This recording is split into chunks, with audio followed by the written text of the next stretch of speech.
How awesome is it to be out here in Manchester, you know, with the likes of GSP, old rival, but nice friend now to look back on that career?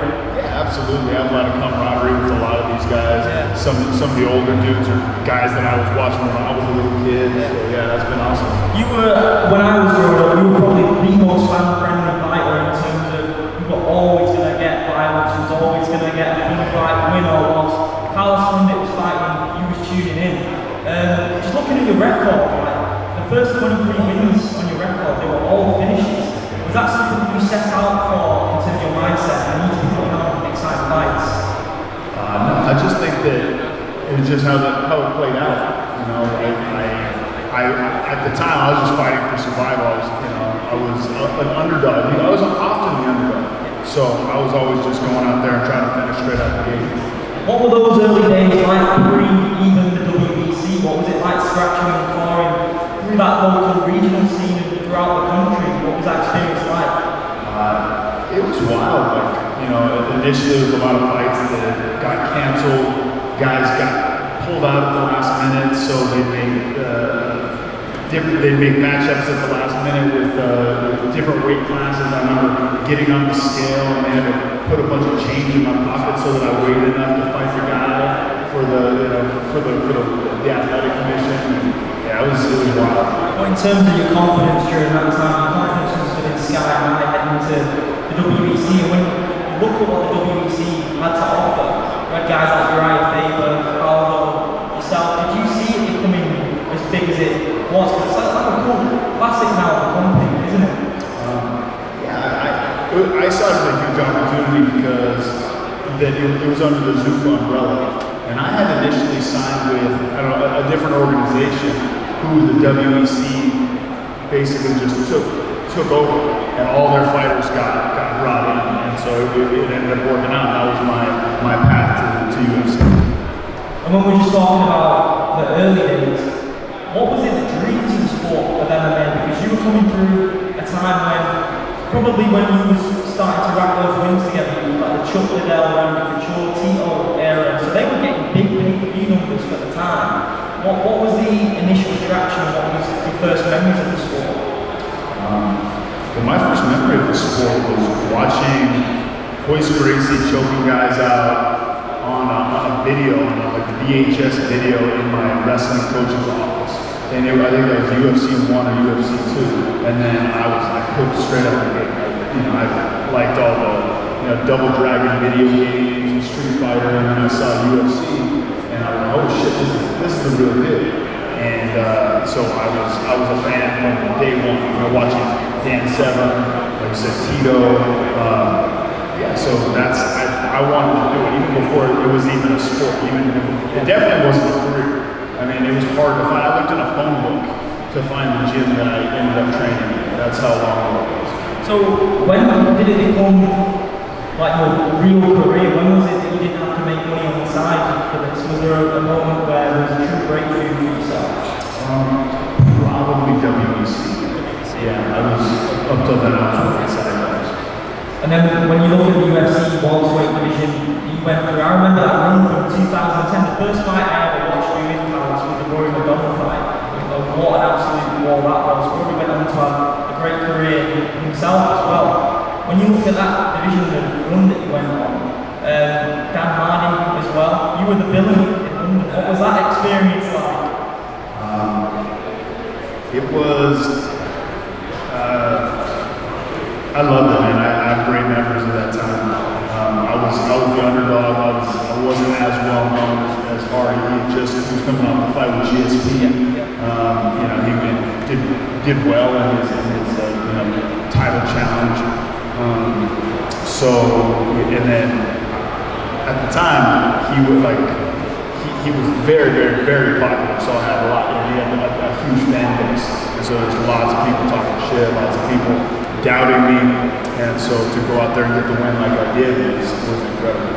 Were you guys immediately cool after that, or was it still a bit of tension? No, not at all. Every time, for a while, we're cool now, but every time we'd be at a fight or he'd come into the elevator and be like a couple of gunslingers, we're gonna throw it out. And I felt like we were gonna throw it out every single time I saw him. And Did you experience any of that pre-fight trash talk before that to that degree? Because I remember he was saying stuff like he didn't think that he was going to land in London, he didn't think he'd get on the plane.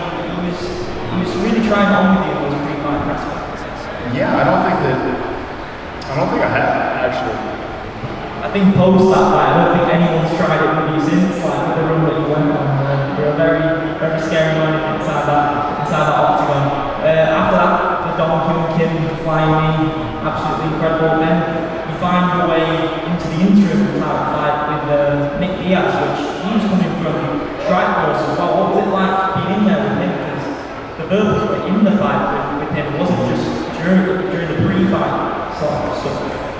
Yeah, well, I was pretty familiar with Nick and just his style, his attitude, and actually it reminded me of people I grew up fighting on the playground at school. So it wasn't a whole lot different. I mean, it was fairly familiar.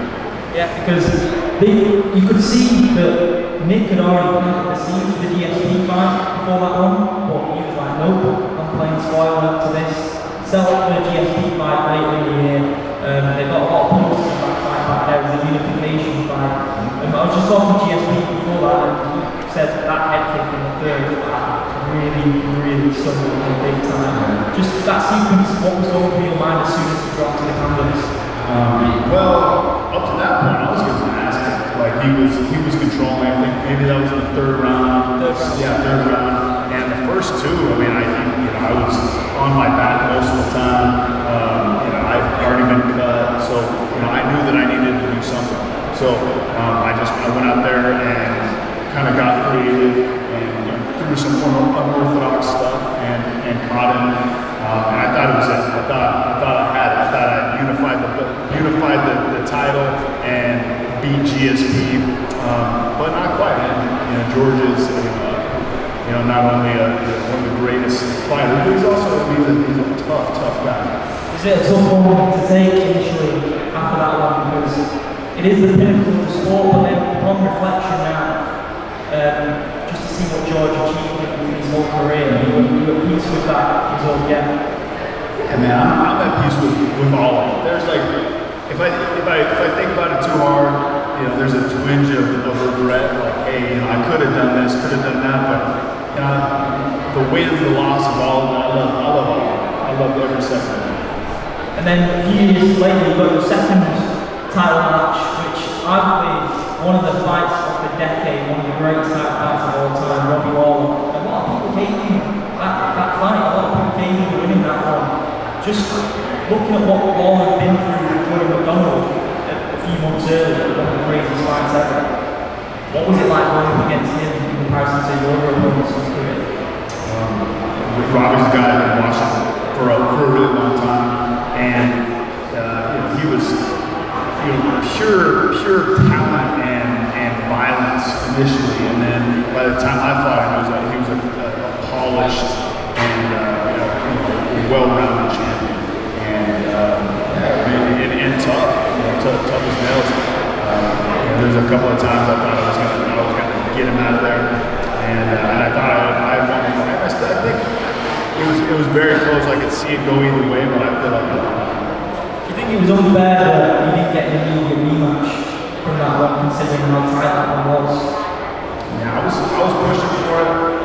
I think part of it was the fact that the contender was also out of his camp, and so they weren't going to after that fight.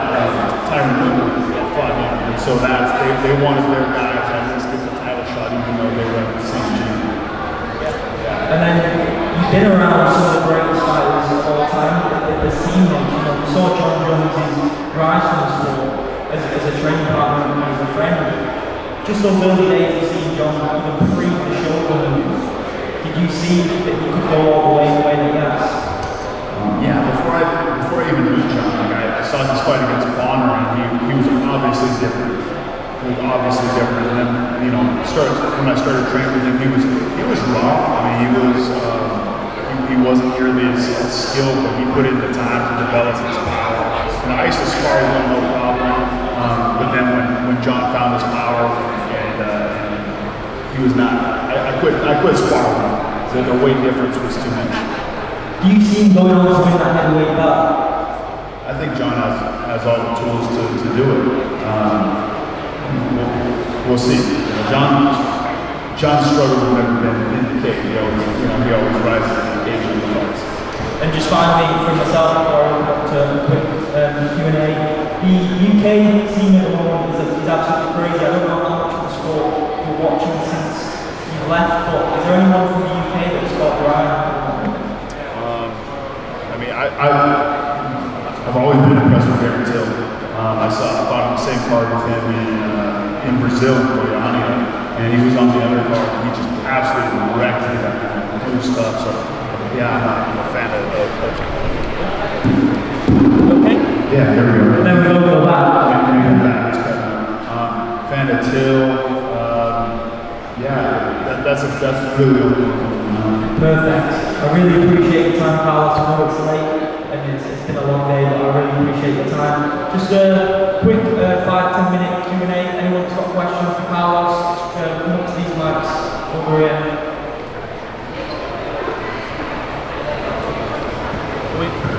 Use this one if you want. Hello, Carlos. Hey, man. We've had a great career.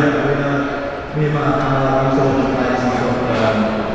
It's a really great night. What would you say the highlight of your career was like your highest? I remember watching you against Lawler and and getting the blood level. But yeah, what would you say looking back with your most memorable the highlight of your career? I think maybe the fight with Dan Hardy, just because I had talked about just the lead up and just being doubted.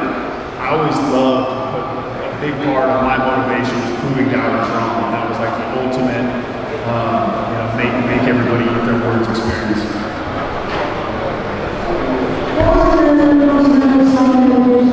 Most nervous?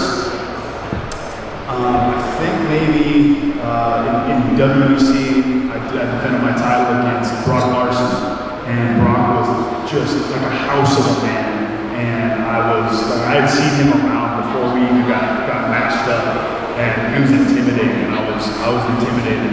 And even in the fight, like he takes me down, he starts throwing punches, and I thought, well, this isn't going to be my night. But my training kicked in, and I strapped the armbar on, and I got the finish. But I was super nervous before that. It's okay. You want to pass it to this guy behind you? Yes. Thank you. Hi, Carlos. Just have a question about awkwardness. Who would you say is the most awkward person in my performance? Maybe Nick Diaz. Nick Diaz's style is real. His defense is different. He doesn't care about getting hit. He's going to take. He'll take two to give you one. So yeah, definitely Diaz. I think Diaz is very long consistent doing on the flight. How did you deal with the big situation? I stuck to the game plan. I didn't. He has the tendency to draw. Well, actually, both of them have the tendency to draw guys into a firefight, and then they'll wear you out. Guys get tired of punching them in the head, and then they fade, and then those guys, and then both of them will come on later to fight. And one more as well, since the professional fighter, it's so much of your time. Since the rivalry fight last year, has there been something else, which is, maybe a new hobby or a new endeavor you are now putting a lot more time in? So, yeah, a number of things, man. I gotta stay busy, so I renovated a house, I'm doing some real estate, stuff like that. I'm an artist, so I'm into ceramics right now. I'm putting some time into that. Spend a lot of time with my kids too. Just like my kids are super into martial arts now, so I drive them to their practices, and that's mostly what takes my time.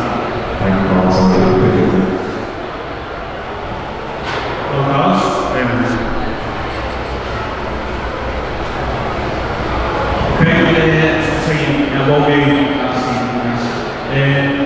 Going forward, we're going to see cultural small as the UFC, or you can go into the top. I think maybe, yeah.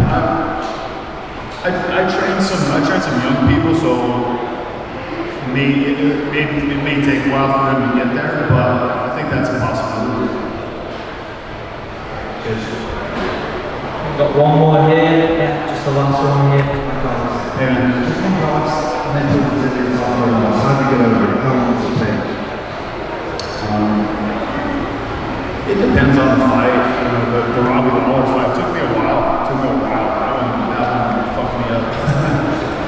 Probably because it was so close. It's like the pinnacle of my career, and I was finally had the chance to get that undisputed welterweight title, and then just fell short.